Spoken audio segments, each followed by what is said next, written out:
Good morning student, class 9। देखिए हम लोग अब इनर्शिया ऑफ डायरेक्शन के बारे में पढ़ेंगे। ठीक है, देखिए इनर्शिया मैंने आपको बताया था कि जो न्यूटन है, न्यूटन ने मोशन के 3 रूल्स दिए हैं। ठीक है, तो जो आपका फर्स्ट लॉ ऑफ मोशन है, न्यूटन्स ने जो फर्स्ट लॉ ऑफ मोशन दिया उसको लॉ ऑफ इनर्शिया भी बोलते हैं। ठीक है, और लॉ ऑफ इनर्शिया इसलिए बोलते हैं क्योंकि न्यूटन ने ये कहा कि ऑब्जेक्ट जिस पोजीशन में है, ठीक है, जब तक कि हम उस पर फोर्स नहीं लगाएंगे तब तक वो अपनी उसी पोजीशन में रहेगी।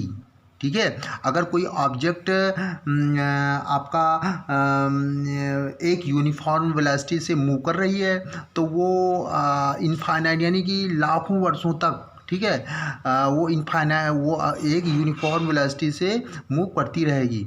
अगर कोई रेस्ट में है यानी रुकी हुई है, विराम में है, तो वो लाखों वर्षों तक, ठीक है, जब तक कि कोई फोर्स नहीं लगेगा तब तक कि वो स्टॉप ही रहेगी, एक रेस्ट में ही रहेगी।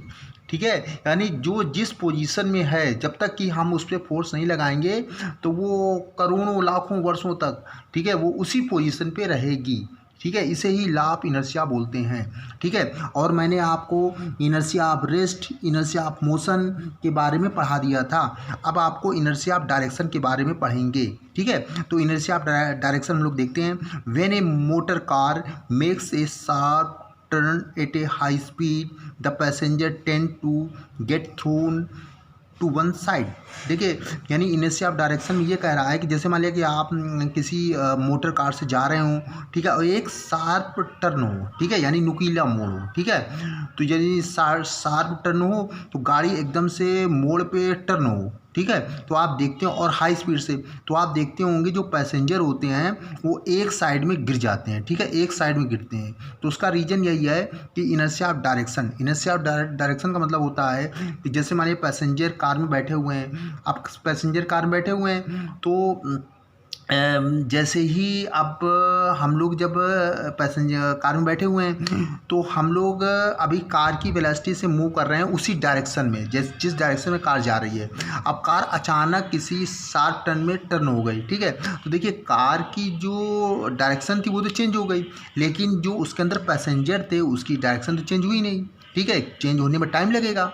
जब चेंज होने में टाइम लगेगा तो इसीलिए हम लोग क्या, जो पैसेंजर होते हैं वो एक साइड की ओर मुड़ जाते हैं, एक साइड की ओर गिर पड़ते हैं। क्यों? क्योंकि कार की डायरेक्शन चेंज हुई है, ठीक है, लेकिन उसके पैसेंजर की डायरेक्शन चेंज नहीं हुई। ठीक है, तो यानी कि इसीलिए वो एक साइड में गिरते हैं। ठीक है, क्योंकि देखिए चेंजिंग होने में थोड़ा सा टाइम लगता है। ठीक है, कोई भी चीज़, जैसे मान लीजिए हम बस में बैठे हुए हैं, ठीक है, अब हम बस में बैठे हुए हैं और अगर बस वाले ने एकदम से ब्रेक मार दी, ठीक है, तो बस की तो वेलोसिटी जीरो हो गई, लेकिन जो हमारे बॉडी की जो वेलोसिटी थी वो एकदम से जीरो नहीं हुई, क्योंकि अभी वो बस की वेलोसिटी से ही हमारी बॉडी मूव कर रही है। ठीक है, इसीलिए हम लोग को धक्का लगता है। ठीक है, हम लोग आगे या पीछे गिरते हैं। तो क्योंकि और हमारी बॉडी को रेस्ट में आने में या मोशन में आने में थोड़ा सा टाइम लगता है। ठीक है, और टाइम लगता है, इसीलिए यही आपका रीज़न है। इसके बाद अगला आपका रीज़न दिया गया है, देखते हैं।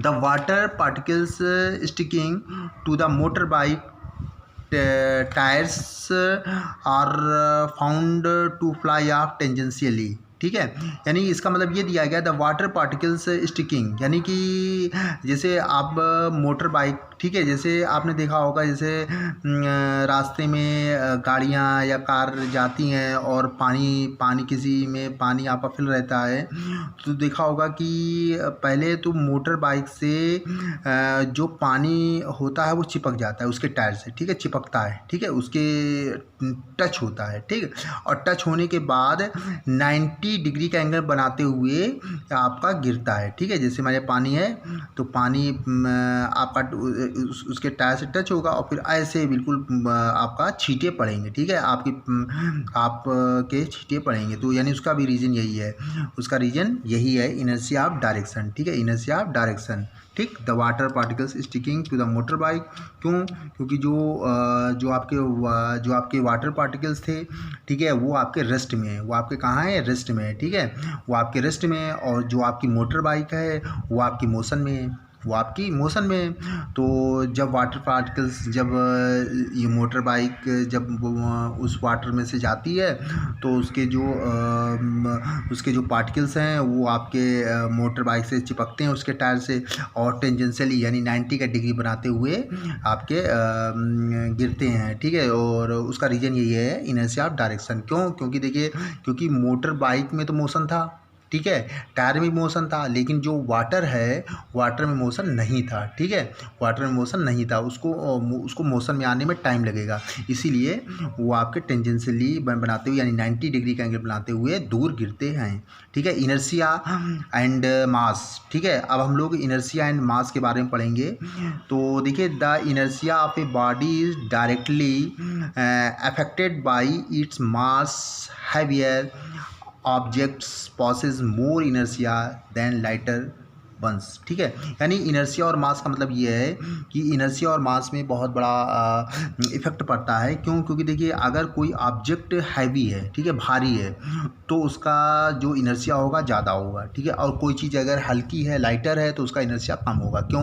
क्योंकि देखिए, अगर कोई चीज़ हैवियर है, ठीक है, तो हैवियर में मोशन जल्दी नहीं होता है, ठीक है, हैवियर में मोशन क्या होगा? जल्दी नहीं होगा, ठीक है। और वो या मोशन होगा तो वो अपने सेम स्पीड से चलती रहेगी, ठीक। और जो आपकी लाइटर है जिसका वेट कम है, तो उसमें क्या होगा कि उसमें अगर आप थोड़ा भी फोर्स लगाएंगे तो वो मोशन में आ जाएगी, ठीक है, या मोशन में होगी, अगर थोड़ा सा भी फोर्स लग गया तो रेस्ट में आ जाएगी। तो इसका मतलब है कि जो हैवी ऑब्जेक्ट होते हैं उसमें इनर्शिया ज़्यादा होती है, ठीक है, उसमें इनर्शिया मोर होती है। क्यों? क्योंकि वो अपनी पोजीशन को बनाए रखने की उसमें ज़्यादा कैपेसिटी होती है, ठीक है। क्योंकि भारी ऑब्जेक्ट है, ऑब्जेक्ट हैवी है, तो उसको आप जल्दी थोड़ा सा फोर्स लगाएंगे, उसमें वो रेस्ट में है तो रेस्ट ही में रहेगी, ठीक है। अगर कोई ऑब्जेक्ट हल्की है तो वो हल्की रहेगी, ठीक है। Thank you.